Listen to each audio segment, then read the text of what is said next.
Hi everybody, Simon Ward of the triathloncoach.com, back again with another of the videos, as I promised you last week, talking about strength and conditioning for triathletes. If you can see on my left shoulder here, that first question, 3 out of 4, are you one of them?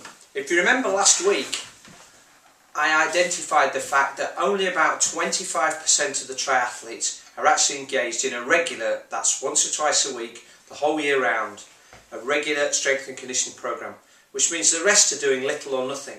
Now, one of the problems is these objections. They're the reasons why, or the reasons that people give for not using strength and conditioning to enhance their performance. So I'm going to go through those now and try to give you some ways to overcome those objections, because if you're one of these people, you may just be stuck and you need some help. They're in no particular order, by the way, of preference, or the answers that come up most often. So the first thing we have is, I don't go to the gym because I need to spend more time swimming, biking and running. Now, of course, triathlon is all about swimming, biking and running, and you do need to be proficient, technically proficient and aerobically proficient in each of those three sports. But from the people I've seen over the last 15 years, most triathletes do enough swimming and biking and running. And in fact, if they were to do 10% less, then it would enhance the remaining 90% that they do.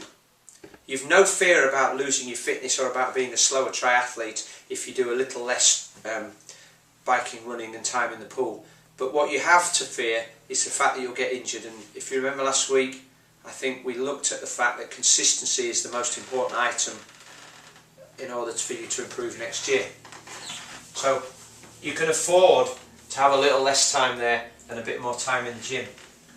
This thing here is a lack of time.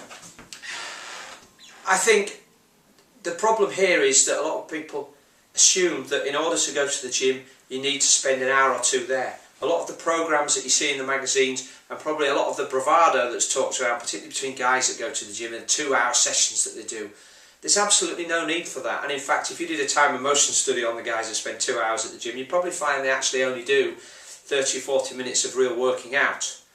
The critical thing is for you to cut down the rest periods. Do just enough workout to provide some benefit, but don't spend all day there. And the workouts that I design for my athletes typically mean that they have to spend less than 30 minutes in the gym. And if they did that twice a week, they'd be in a lot better place. The next thing, not relevant. I had an email from a guy last year. You may be watching this. I'm not going to identify him, but sir, if you're watching this, then you may remember my answer. He said, if I have to stop and do 10 press-ups in the middle of a 10k, or get off my bike and do some squats, then I'll start doing a strength and conditioning program. But until that point, I'm not interested because it's not relevant. Well, I'm afraid to say, I think he was very wrong. It is relevant. It is important.